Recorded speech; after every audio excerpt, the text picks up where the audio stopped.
ఓం ఆత్మీయులారా, శ్రీమద్ భగవద్గీత సాంఖ్యయోగంలో 18వ శ్లోకం యొక్క టీకలు తెలుసుకుంటున్నాము. అంతవంత ఇమే దేహాః నిత్యస్యోక్తా శరీరిణః అనాశనోప్రమేయస్య తస్మాద్ యుధ్యస్వ భారత. చాలా ప్రధానమైనటువంటి శ్లోకము, అద్భుతమైనటువంటి శ్లోకము. ఈ శ్లోకంతోని వేదాంతము పూర్తవుతుంది. అట్లా నాసతో విద్యతో భావ అనేటువంటి శ్లోకంలోనే వేదాంతం పూర్తయింది. కానీ ఆ నాసతో విద్యతే భావ లోపల సత్ అసత్ అనే శబ్దాలు వచ్చాయి.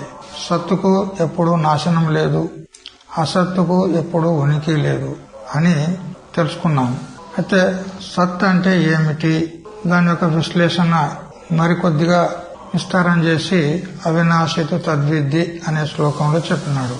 ఇక అసత్ యొక్క విశ్లేషణ ఈ శ్లోకంలో చేసి ఈ సదసత్ వివేకంతోనే వేదాంతము పూర్తి అవుతుంది. ఇక మిగతా గ్రంథం అంతా జరిగినటువంటి గ్రంథాన్ని విస్తారం చేసి చెప్పడం జరిగింది. దాని మీద చిన్న చిన్నగా శంకలు సమాధానము చేసుకుంటూ వెళ్లడం జరిగింది. కానీ ముఖ్య వేదాంతము ఉత్తమాధికారికి అయితే ఇది పర్యాప్తం. కాబట్టి ఈ 18వ శ్లోకము చాలా అద్భుతమైనటువంటి శ్లోకం. ఎందుకంటే ఆత్మను తెలుసుకోవడం అనేది ఏమీ లేదు. ఆత్మ అయితే స్వతసిద్ధం ఉన్నది, జీవుల యొక్క స్వరూపం ఉన్నది. మరి చేయవలసింది ఏమిటి అని అంటే, భ్రాంతి చేత కల్పించుకున్నటువంటి అతద్ధర్మం ఏదైతే ఉందో, అజ్ఞాన తత్కార్యరూప ఈ దేహాదిక ప్రపంచం ఏదైతే ఉందో, దీన్ని మిథ్యా అని నిర్ణయం చేసుకోవడమే ముఖ్యమైనటువంటి కర్తవ్యం సాధకునికి. అదే చెప్పింది ఉన్నది ఇక్కడ. ఈ దేహాదులన్నీ కూడా అంతవంతములున్నాయి అని స్పష్టంగా చెప్పింది. ఇది నిశ్చయం చేసుకుంటే సరిపోతుంది. ఆత్మ అది స్వతసిద్ధం ఉన్నది, స్వరూపం ఉన్నది, నిత్య సిద్ధం ఉన్నది. ఇహతు భూతం బ్రహ్మ. కాబట్టి ఆరోపితమైనటువంటి అధ్యష్టమైనటువంటి దేహాదిక ప్రపంచాన్ని ఆత్మ నుండి వేరు చేసి దాన్ని మిథ్యా అని బాధ చేస్తేనే కాని అద్వైత నిశ్చయము అవుతుంది. ఎప్పుడైతే అనాత్మ వర్గాన్ని బాధ చేస్తామో, నిషేధం చేస్తామో, అప్పుడు ఇంకా అవశిష్టంగా మిగిలేది ఎవరు? తదేకో వశిష్ట శివ కేవలోహం. బస్. అందువల్ల ఈ శ్లోకం చాలా ప్రధానమైంది.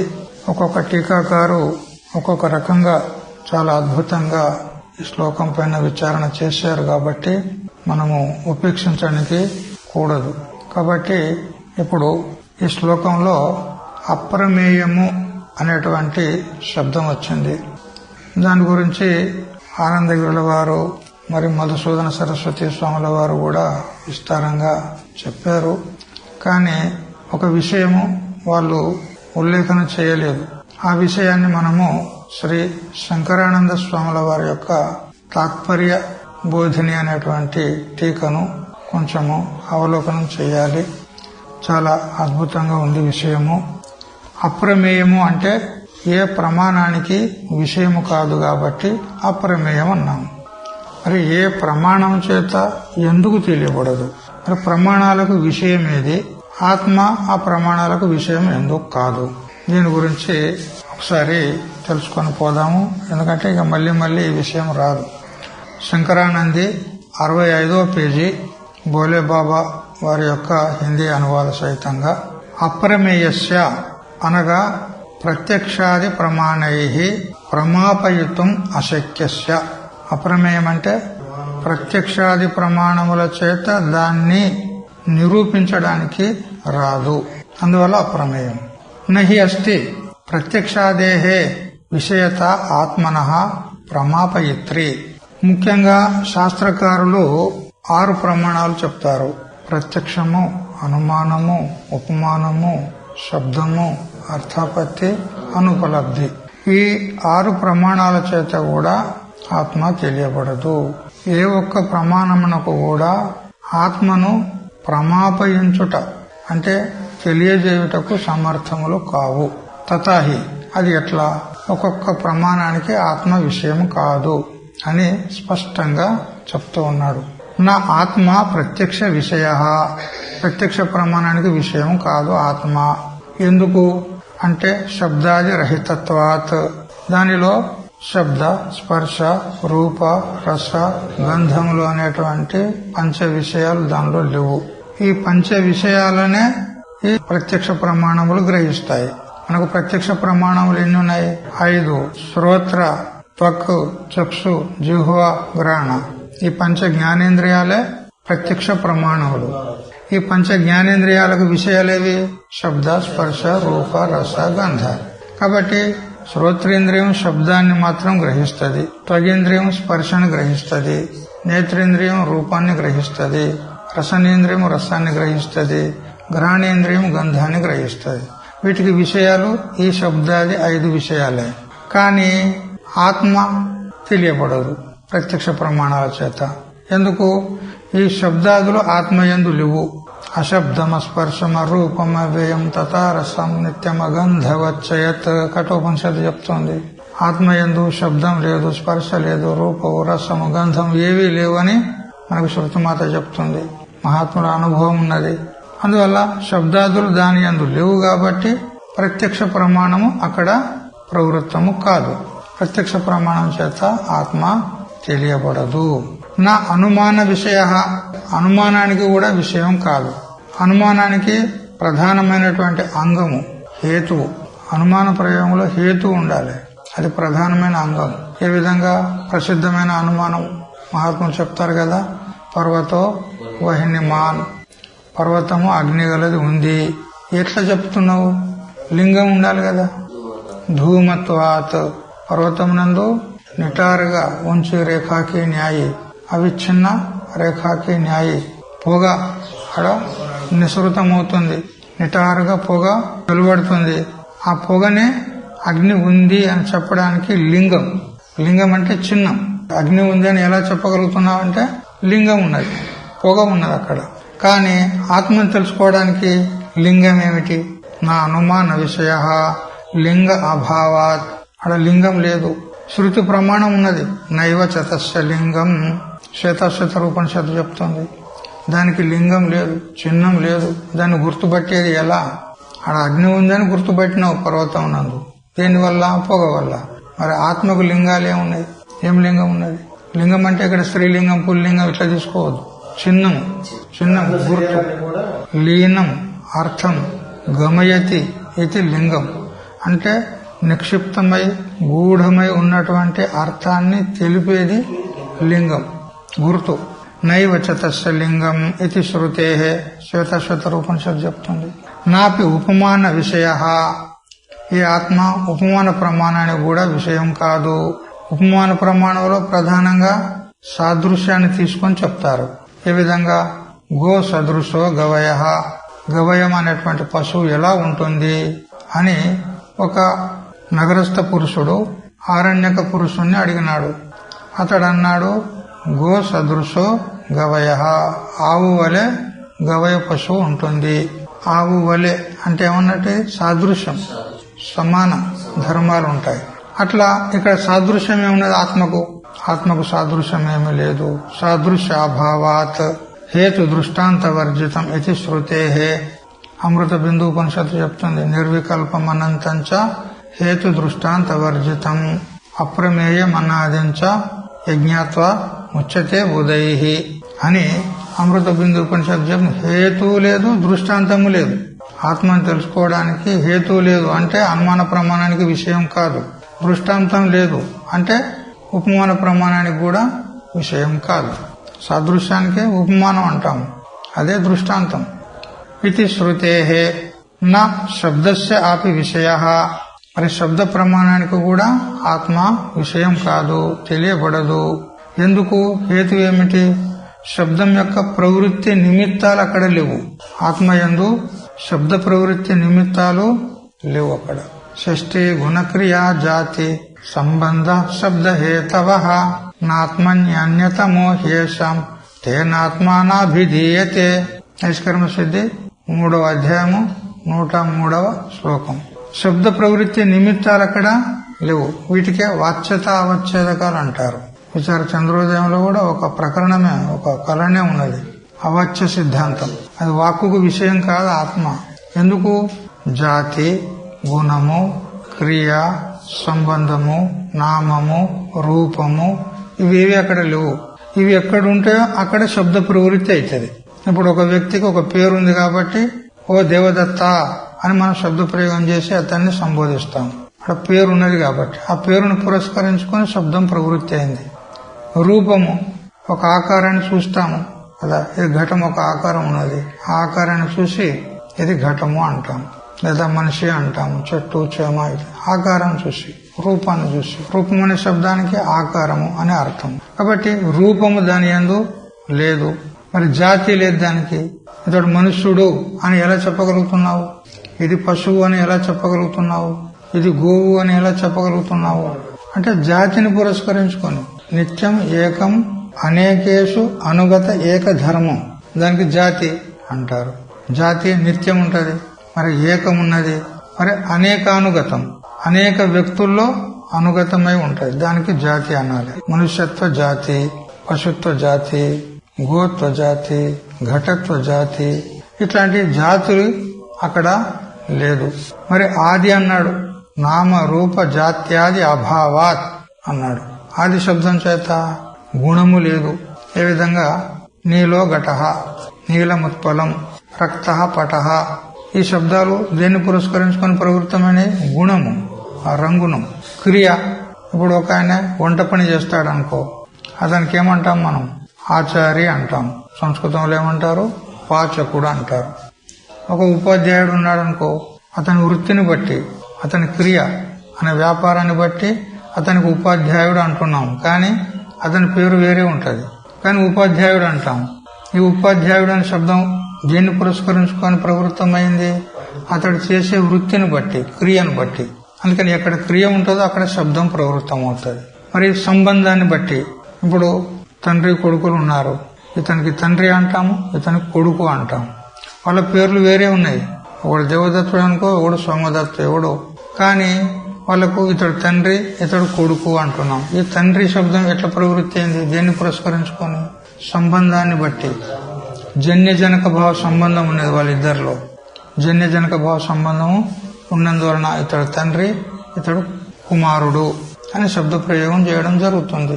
ఇక కొన్ని రూఢిగా కూడా శబ్దాలు ఉంటాయి. ఏ విధంగా పంకజం అన్నాం అనుకో, పంకజం అనేది రూఢి శబ్దం.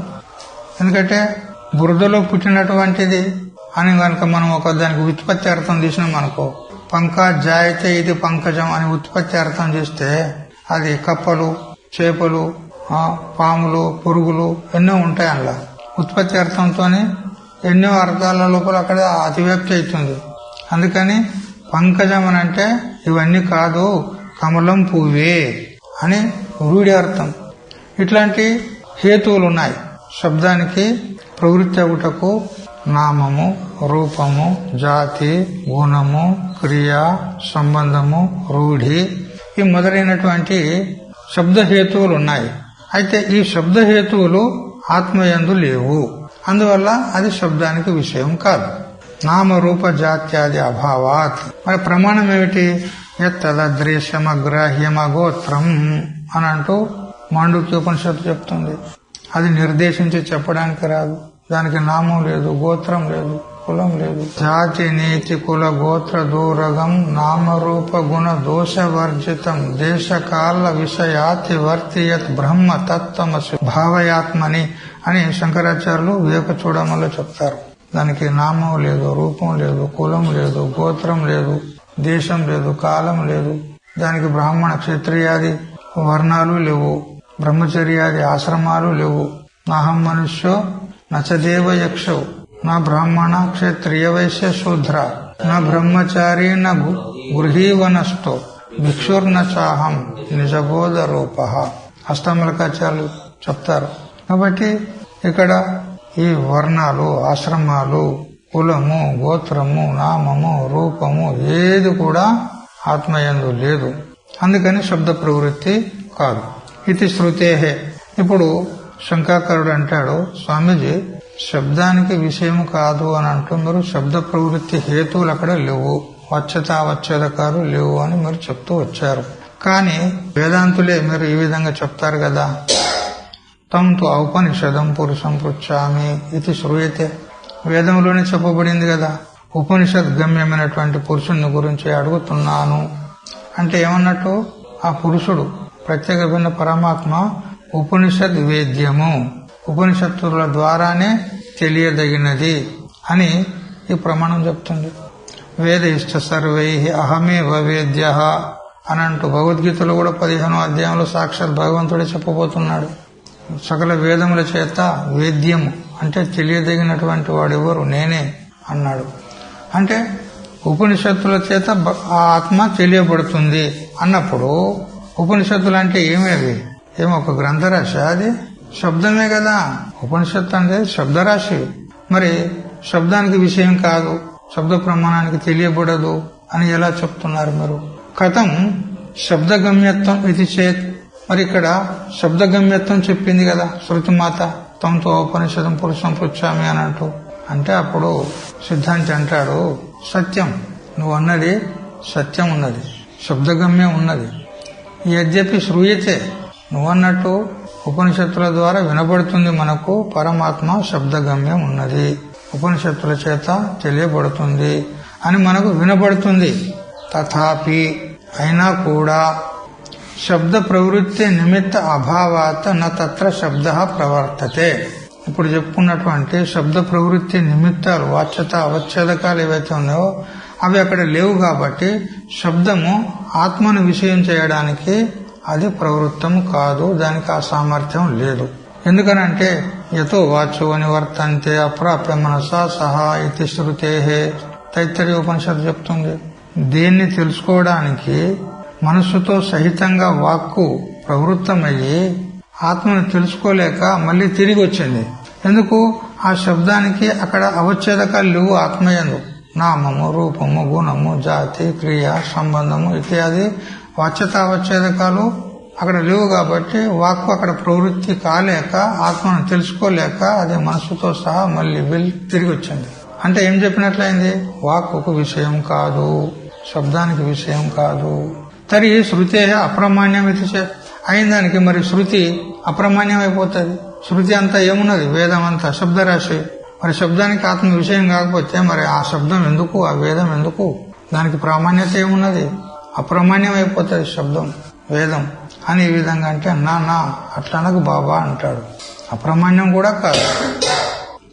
మరి ప్రామాణ్యం అని ఎట్లా సిద్ధి చేస్తారు అంటే ఆత్మను తెలియజేయుటలో ప్రమాణం కాదు, కానీ ఆ ఆత్మ నిర్విశేషం ఉన్నది అని చెప్పుటలో ప్రమాణం. నిర్విశేష అధిగమకత్వాత్ ప్రామాణ్య ఉత్పత్తేహే. ఆ శబ్ద ప్రమాణము ఆత్మను ఏమని చెప్పింది అనంటే అది నిర్విశేషం ఉన్నది అని చెప్పింది. అంటే దాని యందు ఏ విధమైనటువంటి విశేషం లేదు. విశేషం అంటే కార్యము లేదా భేదము, విశేషం అంటే భేదము లేదా కార్యము అని చెప్పుకోవాలి. ఆత్మయందు ఏ విధమైనటువంటి భేదం లేదు. సజాతీయ భేదం గాని, విజాతీయ భేదం గాని, స్వగత భేదం గాని లేదు. లేదక పంచవిధ భేదాలున్నాయి కదా, పంచభేదాలు. జీవుల భేదము, జీవ జడ భేదము, జీవ ఈశ్వర భేదము, జడ భేదము, జడ ఈశ్వర భేదం. ఈ పంచభేదాలు లేవు. విశేషం అంటే భేదం, ఈ భేదం లేదు అని చెప్పింది. లేదా విశేషం అంటే కార్యం, అజ్ఞాన తత్కార్యమైనటువంటి దేహాదిక ప్రపంచం ఏదైతే ఉందో అతద్ధర్మం, అనాత్మ ఏదైతే ఆరోపించబడిందో దాన్ని ఆత్మయందు లేదు అని ఆత్మను నిర్విశేషంగా ప్రతిపాదించటంలో శాస్త్రం ప్రమాణం ఉంది. అప్రమాణ్యం కూడా కాదు. శృతి ఆత్మని అధ్యస్థ అశేష విశేషం చెప్పింది కదా. అధ్యస్థమైనటువంటి అశేష విశేషం, సంపూర్ణ ఏ విశేషం కార్యం ఉన్నదో, అజ్ఞానం కావచ్చు, అజ్ఞాన కార్యం కావచ్చు, ఇది ఏది కూడా లేదు. దాన్ని నిరస్య అధిష్టానభూతం సన్ మాత్రం నిర్విశేష ఆత్మానం అధిగమయతి తేన ప్రామాణ్యం ఉత్పద్యతే. అనాత్మ అయినటువంటి అధ్యస్థమైనటువంటి అశేష విశేషం దేహాదిక ప్రపంచం అంతా కూడా దాన్ని నిరాకరణ చేసి నేతి నేతి నేతి నేతి నేహ నానష్టి కించన అత అన్యదార్థం అని అంటూ నిషేధముఖంగా అతద్వ్యావృత్తి లక్షణం చేత ఈ సంపూర్ణ ఆరోపితమైనటువంటి దేహాదిక ప్రపంచం, దానికి కారణమైనటువంటి అజ్ఞానాన్ని నిరస్య అంటే నిరాకరణ చేసి ఈ అధ్యస్థమైనటువంటి దేహాదిక ప్రపంచానికి అధిష్టానభూతమైనటువంటి సన్ మాత్రం కేవల సద్రూప చైతన్యం ఏదైతే ఉందో అది నిర్విశేషం ఉంది. ఆ సద్రూప చైతన్యము నిర్విశేషం ఉన్నది. దానిలో ఏ విధమైనటువంటి విశేషం లేదు. దేహాదులు అధ్యస్థమైనటువంటి ఏదైతే ఆరోపిత ప్రపంచం ఉన్నదో ఇది ఏది కూడా దాని యందు లేదు. అది నిర్విశేషం ఉన్నది అంటే సామాన్య రూపం ఉన్నది. అందువల్ల ఈ నిర్విశేష రూపం చేత అతద్ధర్మాన్ని అంతటిని కూడా నివృత్తి చేస్తూ అవశిష్టమైంది ఏదో అది ఆత్మ అని ఈ విధంగా నిషేధముఖంగా శాస్త్రం చెప్పి అది ప్రామాణికమైంది. కానీ సాక్షాత్తుగా శృంగగ్రాహక న్యాయము చేత, శృంగగ్రాహక న్యాయం అంటే ఒక 100 ఆవులు ఉన్నాయనుకోండి. ఆ 100 ఆవుల్లో ఒక ఆయన ఏం చేశాడంటే అతనికి ఒకటే ఆవు ఉంది. ఆ ఒక్క ఆవు కోసము నేను పాలేరును పెట్టుకొని జీతగాన్ని పెట్టుకొని వానికి ఇదంతా ఖర్చు పెట్టేదానికంటే ఆ మందులో కలిపినట్లయితే అతడు ఆ యజమాని ఆవులతో పాటు ఆవును తెంపుతాడు. అలా సాయంత్రం పూట మళ్ళీ మన ఆవు మన ఇంటికి వస్తుంది. దినమంతా ఆవుల్లో ఉంటది. అయితే దానికి ఎంతో కొంత మామూలుగా అతడు దాన్ని ఆ విధంగా కాపలా చేసినందుకు ఎంతో కొంత ఇస్తాడు. అయితే ఒక ఆయన బంధువు వచ్చినాడు. ఈ ఒక్క ఆవు ఉన్నటువంటి వాని ఇంటికి తన బంధువు వచ్చినాడు. ఏమయ్యా నీకు ఒక ఆవు ఉందన్నావు, అది ఎక్కడుంది, ఎట్లుంది, కొంచెం చూపెట్టవయ్యా అన్నాడు. అప్పుడు అది ఆవు మందలో ఉన్నది. ఇప్పుడు దూరంగా ఉండి అదిగో నా ఆవు అంటే తెలుస్తుందా? తెలియదు. అది ఏ ఆవు తెలియదు. అందుకని అతడు ఏం చేస్తాడంటే తిన్నగా తన ఆవు దగ్గరికి వెళ్లి దాని కొమ్ము పట్టుకుంటాడు. శృంగగ్రాహక న్యాయం. దాని కొమ్ము పట్టుకొని ఇగో ఇది నా ఆవు అని చూపెడితే అది స్పష్టంగా తెలుస్తుంది. కానీ శృతిమాత అట్లా శృంగగ్రాహక న్యాయం చేత ఇగో ఇదిగో అని ఇట్లా చూపెట్టలే ఆత్మను. ఎట్లా చూపెట్టింది? ఈ ఆరోపితాన్ని వ్యావృత్తి చేస్తూ ఇక అవశిష్టంగా ఏదుందో అది నువ్వు తెలుసుకో, అంతే.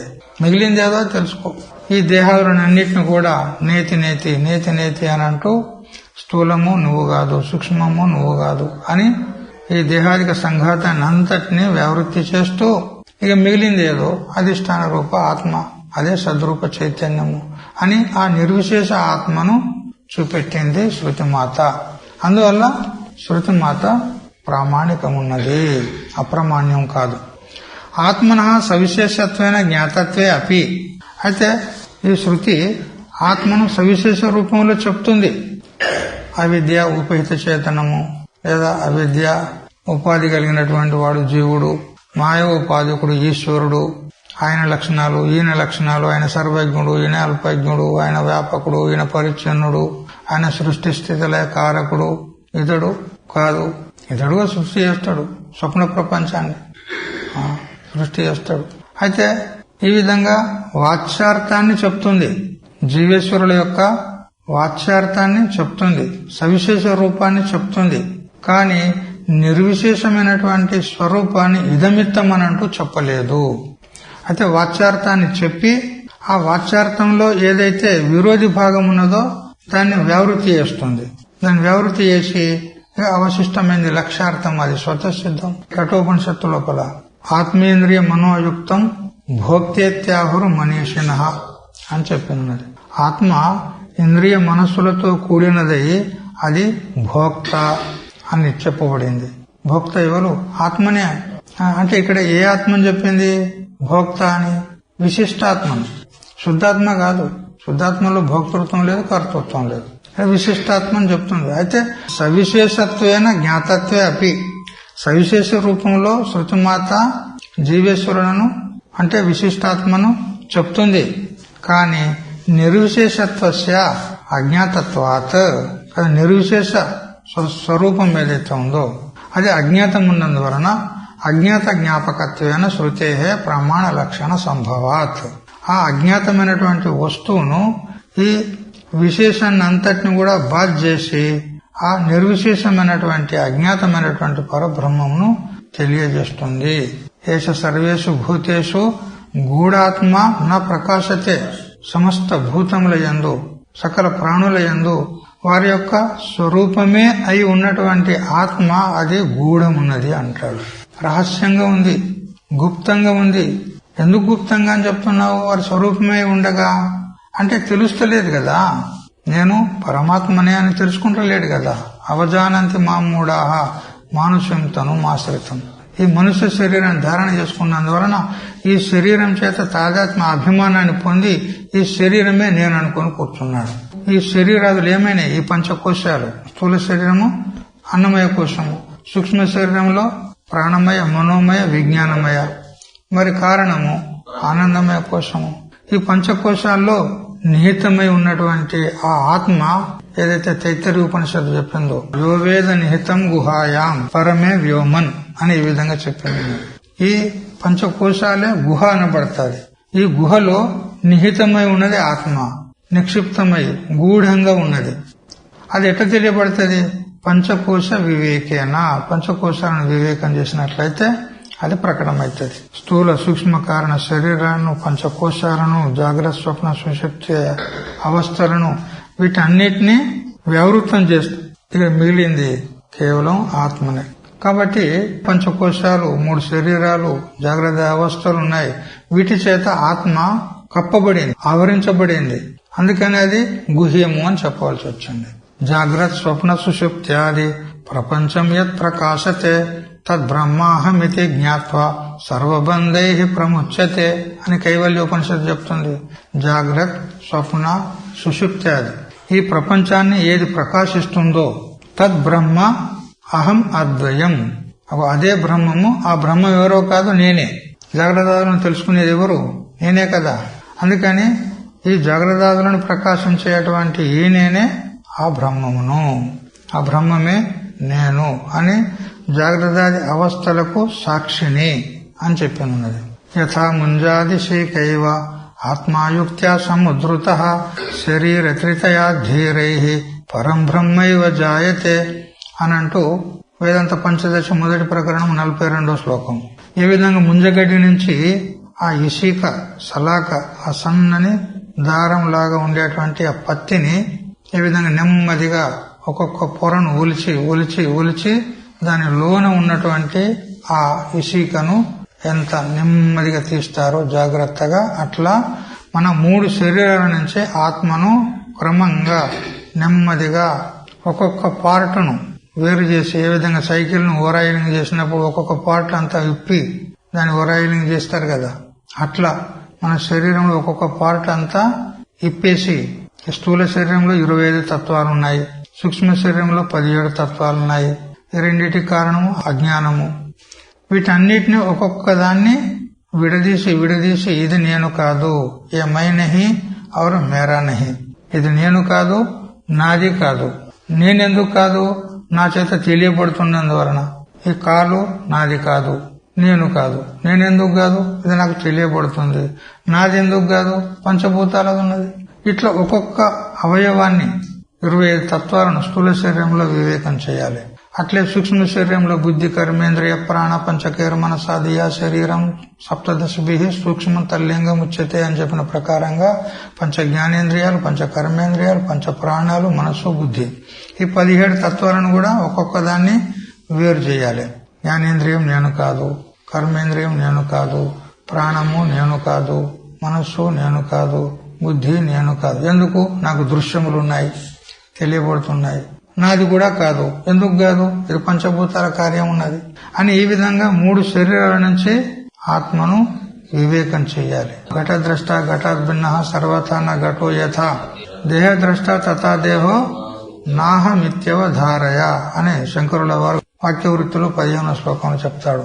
కాబట్టి ఏది తెలియబడుతుందో అది నాకంటే వేరుగానే ఉంటుంది. ఏ విధంగా ఘటాన్ని చూసేవాడు ఘటం కంటే భిన్నంగానే ఉంటాడు, అట్లా దేహం కూడా నా చేత తెలియబడుతుంది కాబట్టి అది దృశ్యం ఉన్నది. దానికి ద్రష్టనైనటువంటి నేను దానికంటే భిన్నంగానే ఉన్నాను, అది నేను కాదు అని ఈ విధంగా 3 శరీరాల నుంచి ఆత్మను వేరు చేయాలి. మరి పంచకోశాలు అన్నమయ దేహ నా ఆత్మ. అన్నమయ శరీరము ఇది ఆత్మ కాదు, అన్నమయ కోశం ఇది ఆత్మ కాదు. ఎందుకు? జడత్వాత్ అది జడమున్నది, దృశ్యత్వాత్ దృశ్యమున్నది, అనిత్యత్వాత్ అనిత్యమున్నది, వికారిత్వాత్ వికారి ఉన్నది అని అనేక హేతువుల చేత శరీరాన్ని నిరాకరణ చేయాలి. యథా ఘటవత్, ఏ విధంగా అంటే ఘటం వలె. అట్లా అన్ని కోశాలకు కూడా అనుమాన ప్రయోగం చేత శ్రీ విద్యారణ్య గురుదేవులు పంచకోశ వివేకంలో చక్కగా చెప్పినాడు. ఈ విధంగా ఈ అనాత్మ వర్గం ఏదైతే ఉందో దీని నుంచే ఆత్మను వేరు చేసి అజ్ఞాతమైనటువంటి నిహితమైనటువంటి గూఢమైనటువంటి ఆత్మతత్వాన్ని మనకు జ్ఞాపకం చేస్తుంది శాస్త్రం. జ్ఞాపకం అంటే సాక్షాత్తుగా కాదు, అతద్ధర్మాన్ని వ్యావృత్తి చేస్తూ చూపెడుతుంది నిషేధముఖంగా. ఇది శృతేహే ప్రమాణ లక్షణ సంభవాత్. అందుకని శృతి ఏదైతే ఉందో, వేదం ఏదైతే ఉందో అది ప్రామాణ్యం ఉన్నది. తథాపి ఇదంతయ సాక్షాత్ నిర్దేష్టం అశక్యత్వాద్ ఆత్మ శృతేహే అవిషయ ఏవ. అయితే నిషేధముఖంగా ఆత్మను తెలియజేసినప్పటికీ కూడా సాక్షాత్తుగా ఆత్మను తెలియజేయలేదు శృతి మాత. ఇప్పుడు చెప్పుకున్నాం కదా, శృంగగ్రాహక న్యాయం చేత ఇగో ఇది ఆత్మ అని ఈ విధంగా శాస్త్రం చెప్పలేదు, నిషేధముఖంగా చెప్పింది. ఇగో ఇది ఆత్మ కాదు, ఇది ఆత్మ కాదు, నేహ నానాస్తి కించన నేతి నేతి అత అన్యదార్థం అని అంటూ నిషేధముఖంగా చెప్పింది. అతద్ధర్మాన్ని నివృత్తి చేస్తూ ఇక అవశిష్టమైంది ఏదో అది ఆత్మనే అధిష్టానం. అధ్యస్థమైన దానికి ఒక అధిష్టానం ఉండి తీరాలి కదా. నిరధిష్టాన విభ్రాంతి క్వాప్య సిద్ధిత. అధిష్టానం లేకుండా అధ్యస్థ వస్తువు ఉండడానికి వీల్లేదు. మరి ఈ దేహాదిక ప్రపంచం, దీనికి కారణమైన అజ్ఞానం ఇదంతా కూడా అధ్యస్థం. ఎందుకు జ్ఞానోత్తర కాలం లోపల బాధ అయిపోతుంది. మరి ఏది బాధ ఒకటి యోగ్యం ఉంటుందో అది మిథ్యా ఉంటుంది, అధ్యస్థం ఉంటుంది. అధ్యస్థం ఉన్నప్పుడు దానికి అధిష్టానం ఉండి తీరాలి. మరి అధిష్టానం ఎవరు ఇక్కడ? ఆత్మ. మరి అధ్యస్థాన్ని వ్యావృత్తి చేస్తే ఇంకా మిగిలేది ఎవరు? అధిష్టానం ఆత్మ. ఇక ఈ రూపం లోపల చెప్పిందే గాని సాక్షాత్తుగా చెప్పలేదు. కించ ఇంతేకాకుండా ఆత్మని విషయేతో అన్యతానుపత్తే అభావాత్ నా అర్థపత్తే విషయ. ఇంత దగ్గర శ్రీ శంకరానంద స్వాముల వారు ప్రత్యక్ష, అనుమాన, ఉపమాన, శబ్ద 4 ప్రమాణాలకు విషయం కాదు అని నిరూపణ చేస్తూ వచ్చాడు. ఇంతేకాకుండా అర్థపత్తి ప్రమాణానికి కూడా విషయము కాదు ఆత్మ. ఎందుకు? ఇక్కడ అర్థాపత్తి అంటే ఇక్కడ ఏ విధంగా ప్రసిద్ధ దృష్టాంతంలో మనం చెప్పుకుంటాం కదా, పీనోయం దేవదత్త. ఒక దేవదత్తుడు అనేవాడు చాలా లావుగా ఉన్నాడు, కానీ దివా అభోజీ, దినం పూట భోజనం చెయ్యడు. మరి దినం పూట భోజనం చేయడంటే ఆ లావుతనము, ఆ స్థూలత ఎలా సంభవిస్తుంది? ఎందుకంటే శరీరం అన్నమయం. పితృభుక్తాన జాతవీర్య జాతో అన్నేనైవ వర్ధతే. తల్లిదండ్రులు తిన్నటువంటి ఆహారం చేతనే ఈ శరీరం ఉత్పన్నమైంది. మరి ఉత్పన్నమైన తర్వాత క్షీరాది అన్నం చేతనే జీవిస్తుంది. అన్నం లేకపోతే ఇది ఉండడానికి వీల్లేదు. మరి లావుగానైతే ఉన్నాడు, మరి యాక్టివ్ గా ఉన్నాడు, సకల వ్యాపారాలు చేసుకుంటున్నాడు తన వ్యాపారాలన్నింటినీ. మరి దినపూటనైతే భోజనం చేస్తలేడు. మరి భోజనం చేయకుండా శరీరము ఏ విధంగా లావుగా ఉండగలదు అని మనం ఏం చేయాలి? ఈ స్థూలతను చూసి, ఆ శరీరం యొక్క స్థౌల్యాన్ని చూసి రాత్రిపూట భోజనం చేస్తాడు అని రాత్రి భోజనం యొక్క కల్పన చేయాలి. అంటే ఏమైంది? ఈ స్థూలత అనేది ప్రమాణమైంది. అర్థాపత్తి ప్రమాణం. అర్థస్య ఆపత్తి అంటే అర్థం యొక్క ప్రాప్తి, అర్థాపత్తి ఇది ప్రమాణం ఉన్నది. ఇక రాత్రి భోజనం యొక్క కల్పన చేసేది ఏదైతే ఉందో అది అర్థాపత్తి ప్రమా. ఈ స్థూలత అర్థాపత్తి ప్రమాణం. స్థూలతను చూసి మనం రాత్రి భోజన కల్పన చేస్తున్నాం. అట్లా ఇక్కడ ఆత్మయందు ఈ అర్థాపత్తి ప్రమాణం ఏమున్నది? దీన్ని చూసి ఆత్మను కల్పన చేయడానికి అర్థాపత్తి ప్రమాణం ఏమున్నది? అభావాత్ నాపై అర్థాపత్తే విషయ అన్నాడు. ఇక అనుపలబ్ధి ప్రమాణం అంటావా? అనుపలబ్ధి ప్రమాణం ఏం చేస్తుంది? అది అభావ ప్రమా. ఇది లేదు అని చూపెడుతుంది. భూతలే ఘటో నాస్తి. భూతలమునందు ఘటము లేదు. ఎలా చెప్పగలుగుతున్నావు? యది ఘట అత్ర అస్తి తరి ఉపలభ్యత. ఒకవేళ ఘటం కనుక ఇక్కడ ఉంటే అది కనపడుతుండే, తెలియపడుతుండే. అందువల్ల అనుపలబ్ధి ఉన్నది కాబట్టి ఈ అనుపలబ్ధి చేత ఘటం యొక్క అభావం నిశ్చయం చేస్తాం మనం. అభావ ప్రమా. అక్కడ అభావాన్ని నిశ్చయం చేస్తుంది అనుపలబ్ధి ప్రమాణం. కానీ ఆత్మ అభావ రూపం ఉందా? లేదు. అదే చెప్పినాడు, భావత్వాద్ అనుపలబ్ధే అపి ఆ విషయ. ఆత్మ భావరూపం ఉన్నది. అస్తిత్యేవోపలబ్ధవ్య అని కఠోపనిషత్తు చెప్తుంది. అస్తిత్యేవ ఉపలబ్ధవ్య, ఇది ఉంది, భావరూపం ఉంది అని ఈ విధంగా తెలుసుకునదగినది. అనుభవానికి తెచ్చుకోదగింది. ఎందుకు? భావరూపం ఉన్నది, అభావ రూపం కాదు. సత్తు చిత్తు ఆనంద రూపం అంటున్నాం. సత్ అంటే ఏమన్నట్టు? అభావమా? భావరూపం ఉన్నది.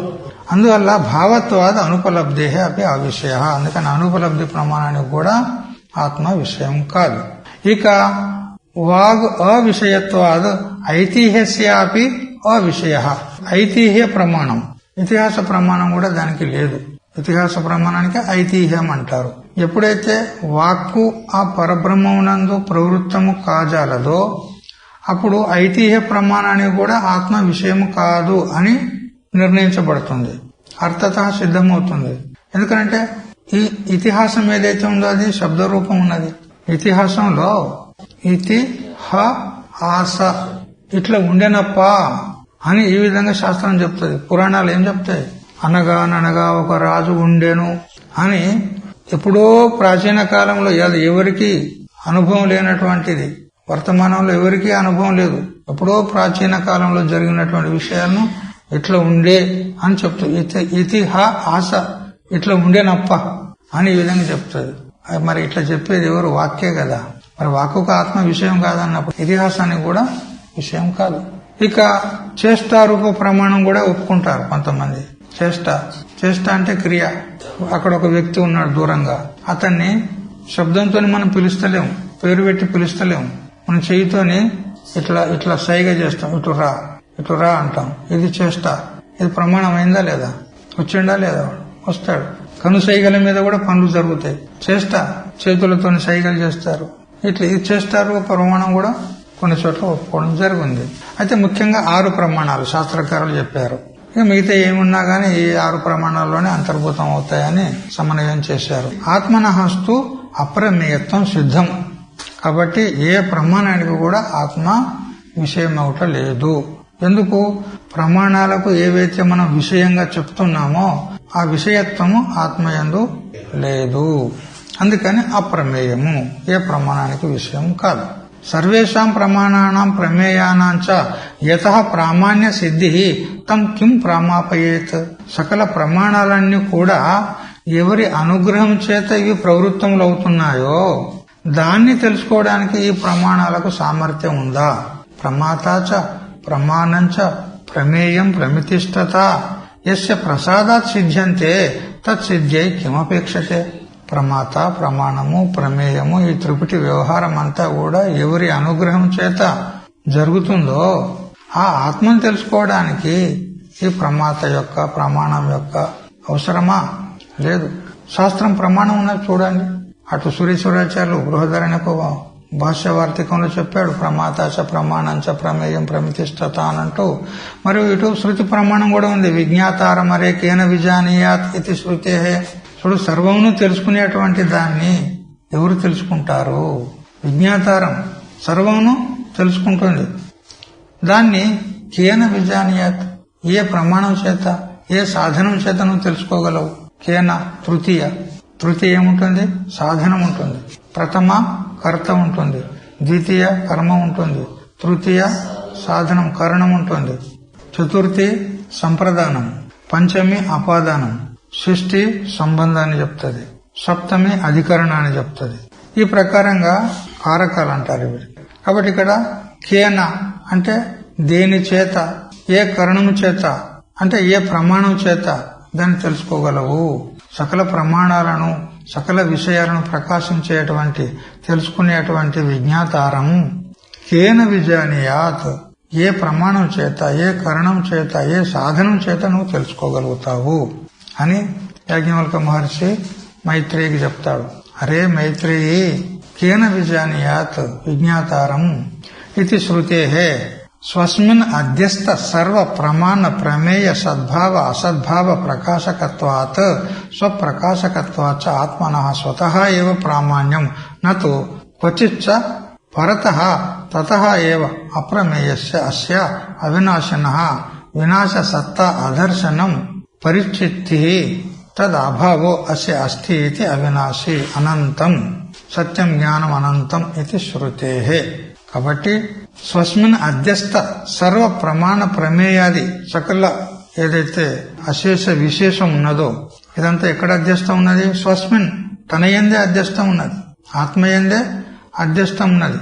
ఈ సంపూర్ణ దేహాదిక ప్రపంచము, ప్రమాణాలు, ప్రమేయం, సకల వ్యవహారాలు, వీటి యొక్క సద్భావాన్ని, అసద్భావాన్ని, అవి ఉన్నది లేదు అనేటువంటి అన్నిటినీ తెలుసుకుంటుంది. జాగ్రత్త స్వప్నాల్లో ఈ ప్రపంచం ఉంది, జాగ్రత్తలో జాగ్రత్త ప్రపంచం ఉంది, స్వప్నంలో స్వప్రపంచం ఉన్నది. విద్యమాన కాలంలో ఉన్నదాన్ని అంతటిని కూడా తెలుసుకుంటుంది. సుషుప్తిలో ప్రపంచం యొక్క అభావం ఉన్నది, ఆ అభావాన్ని కూడా ప్రకాశిస్తుంది. మరి దేని యొక్క ప్రకాశం యొక్క సహాయం చేత ప్రకాశిస్తుంది ఆత్మ? దేని యొక్క ప్రకాశం అదే అపేక్ష లేకుండానే స్వయంగా తాను ప్రకాశిస్తుంది. ఎందుకు? స్వప్రకాశత్వాత్మనః, స్వతహా ఏవ, అది స్వతహాగానే ప్రామాణ్యం ఉన్నది, దానికంటే ఇతరమైన దాన్ని అపేక్షించదు.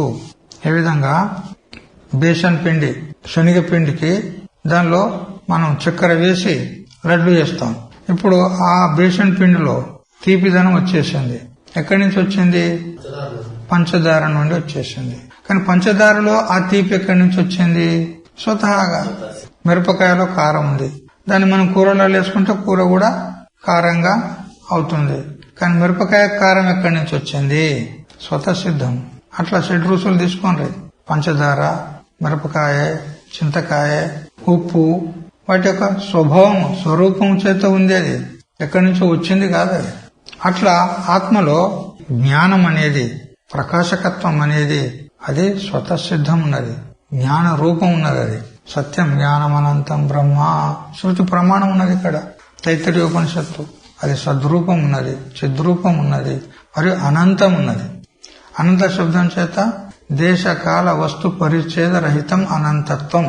ఏది దేశకాల వస్తు పరిచ్ఛేద రహితం ఉంటుందో అది వ్యాపకం ఉంటది, ఏది వ్యాపకం ఉంటుందో అది సుఖరూపం ఉంటది. యో వై భూమ తత్ సుఖం.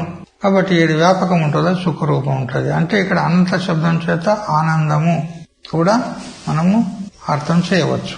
ఇది శృతేహే తస్య అవినాశినః అపరిచ్ఛిన్నస్య, ఈ అవినాశి అయినటువంటి అపరిచ్ఛిన్నమైనటువంటి పరిపూర్ణస్య, పరిపూర్ణమైనటువంటి ఈ ఆత్మ ఏదైతే ఉందో అతః ఏవ నిత్యస్య, అందుకని ఇది నిత్యం ఉన్నది, అవినాశి ఉన్నది, మరి అప్రమేయం ఉన్నది. నను పరిచ్ఛిన్నస్య ఆపి పరిమాణో అస్తి నిత్యత్వం ఇది చేత్. అయితే ఇప్పుడు ఆత్మ అపరిచ్ఛిన్నం ఉన్నది కాబట్టి నిత్యము అని మీరు చెప్తున్నారు, కానీ పరిచ్ఛిన్నమైన దానికి కూడా నిత్యం అని చెప్తారు కదా అని పూర్వపక్షి అంటాడు. పరిచ్ఛిన్నమైన దానికి కూడా నిత్యం అని చెప్తారు ఎవరు? నైయాయికులు. పరమాణువు ఎంత ఉంటది? అది జాల సూర్య మరీచిస్తం యత్ సూక్ష్మం దృశ్యతే రజః తస్య షష్ఠ తమో భాగః పరమాణు సవుచ్యతే అని చెప్పినారు. ఇంటి యొక్క కిటికీ రంధ్రం గుండి సూర్యకిరణాలు ఇంట్లో పడ్డప్పుడు ఆ ఇంట్లో ఉన్నటువంటి ధూళి దూసర ఆ కిరణాల్లో కనపడుతుంది మనకు. ఆ కిరణాలు లేని చోట కనపడదు, కానీ ఆ కిరణాల్లో ఈ విధంగా మెల్లగా కదులుతున్నట్టు ధూళి దూసర కనపడుతుంది, కణాలు, ధూళి కణాలు. అయితే ఆ కిటికీ రంధ్రం గుండా వచ్చేటువంటి సూర్యకిరణాల్లో కనపడేటువంటి ఏ కణము మనకు కనపడుతుందో దానిలో 6వ భాగము పరమాణు అంటారు. తస్య షష్ఠ తమో భాగః పరమాణు సవుచ్యతే. అయితే మనకు ఈ సూర్య కిరణాల్లో కనపడేటువంటి ఆ కణాలు ఏవైతే ఉన్నాయో వాటికి త్రేణుకములు అంటారు. వాటికి త్రేణుకములు కనపడతాయి. త్రేణుకం లోపలనే వాటికి ప్రత్యక్ష యోగ్యత ఉంది. ద్వనుకంలో ప్రత్యక్ష యోగ్యత లేదు, పరమాణువులో ప్రత్యక్ష యోగ్యత లేదు. త్రేణుకం నుండి ప్రత్యక్ష యోగ్యత వచ్చింది. త్రేణుకంలో 3 ద్వనుకములు ఉంటాయి. ద్వనుకంలో 2 పరమాణువులు ఉంటాయి. ఒక ద్వనుకంలో 2 పరమాణువులు, మరొక ద్వనుకంలో 2 పరమాణువులు, మరొక ద్వనుకంలో 2 పరమాణువులు. 3 ద్వనుకాలు కలిస్తే త్రేణుకము. మరి ఇప్పుడు త్రేణుకం అన్నప్పుడు పరమాణువు ఎంత భాగంలో ఉంటది? త్రేణుకం యొక్క 6వ అంశం, దానికి పరమాణువు అంటారు. ఆ పరమాణువుకు నైయాయికులు నిత్యము అంటారు. పరిచ్ఛిన్నమే పరమాణువు అనేది, పరిచ్ఛిన్నమే, కానీ నిత్యము అనే వ్యవహారం అవుతుందా లేదా? మీరు పూర్ణమైనటువంటిది ఆత్మ, అది పూర్ణం ఉంటుందో అది నిత్యం ఉంటుంది అని మీరంటే పరిచ్ఛిన్నస్యాపి పరమాణోహో అస్తి నిత్యత్వం. పరిచ్ఛిన్నమైన పరమాణువు కూడా నిత్యత్వం ఉన్నది కదా. ఇది చేత్ నా తన్ నిత్యత్వే ప్రమాణ అభావాత్. ఆ పరమాణువు నిత్యం ఉన్నది అనడానికి ప్రమాణం ఏమీ లేదు. నైయాయికులు వాళ్ళు అనుకుంటారు, నేను రాజును అనుకోగానే రాజాడు వాడు. అహం లోకనాథ అన్నాడంట ఎవడో ఒకడు భిక్షువు. వాడు ఇంటింటికి భిక్షం అడుక్కుంటూ అహం లోకనాథ అన్నాడంట. లోకనాథుడు అంటే లోకానికి నాథుడు, రాజు. నేను రాజును అన్నట్టయింది, నేను రాజును అని చెప్పుకొని తిరిగినట్టయింది. అంతలో ఒక రాజభటుడు విన్నాడు, వెళ్లి రాజుకు చెప్పినాడు, రాజా ఒక భిక్షువు నేను రాజునని చెప్పుకొని తిరుగుతుండు వీధుల్లో. అంటే ఎవడరా వాడు రాజు, నేను రాజును ఉండంగా అని పట్టుకరా అన్నాడు. పట్టుకొచ్చారు. ఎవరా, నేను రాజునని చెప్పుకొని తిరుగుతున్నావట, నేను రాజును ఉండంగా అంటే వాడంటాడు, రాజా నువ్వు రాజువే, నేను కూడా రాజునే అంటాడు వాడు. నేను లోకనాథున్నే, నువ్వు కూడా లోకనాథువే అంటాడు. అట్టెట్టరా ఇద్దరం ఎట్లయితాంరా అంటే, లోకస్య నాథః లోకనాథః ఇది షష్ఠీ తత్పురుష నీకు వర్తిస్తుంది. వానికి సంస్కృతం బాగా వస్తుంది. వానికి ఏదో ప్రారంభానుసారంగా వానికి గ్రహాచారం మంచిగా లేక వాడు భిక్షుపోయినాడు, కానీ వాడు సంస్కృత పండితుడు మంచిగా. లోకస్య నాథః లోకనాథః షష్ఠీ తత్పురుష నీది, లోక నాథ యస్య సహ లోకనాథ బహువ్రీ నాది అంటాడు. బహువ్రీ సమాసం నాది అంటాడు. లోకమే నాథుడు ఎవరికో అతడు లోకనాథుడు.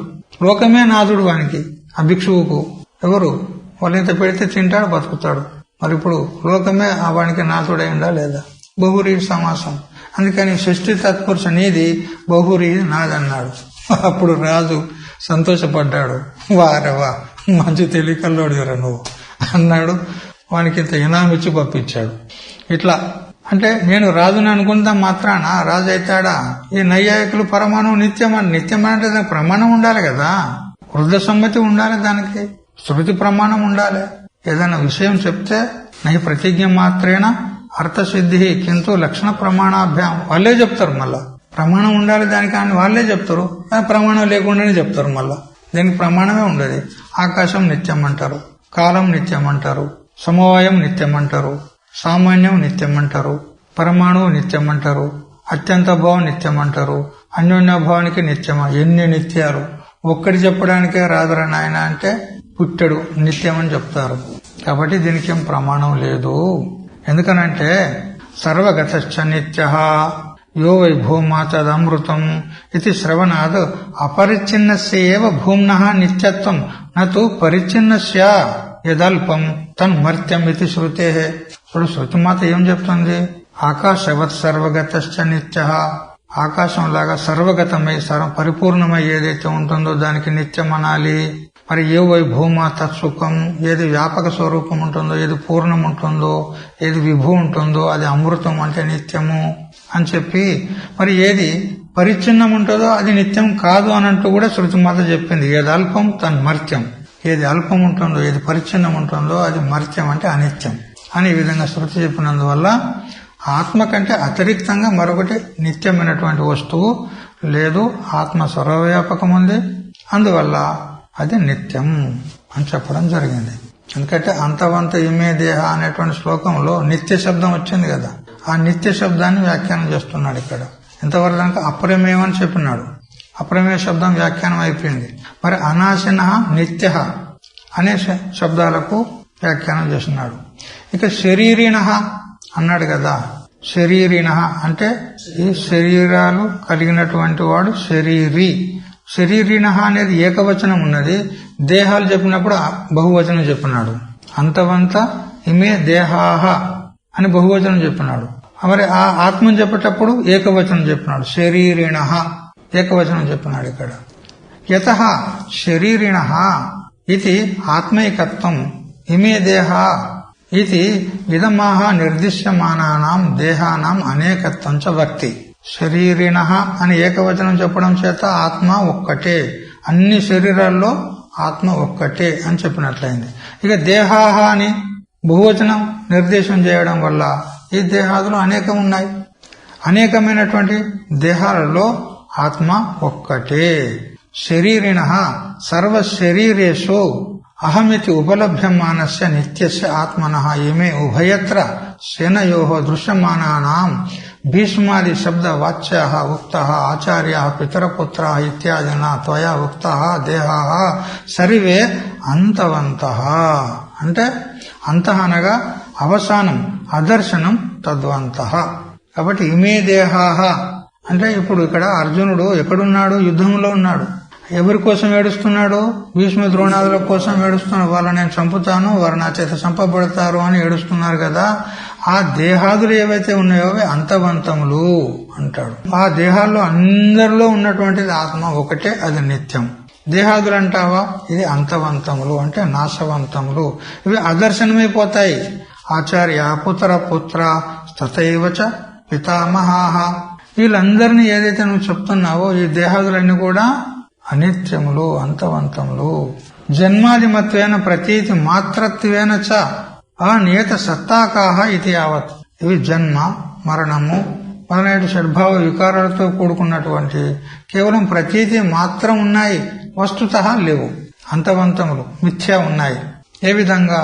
సుక్తి రజతద్వత్, సుక్తి యందు రజతం వలె ప్రతీతి మాత్రం ఉన్నాయి, కానీ అధిష్టానమైనటువంటి ఏకమైనటువంటి ఆత్మ మాత్రం అది నిత్యమున్నది అని ఈ విధంగా చెప్తూ చివరకు తస్మాత్ యుద్ధస్వ భారత అన్నాడు కదా.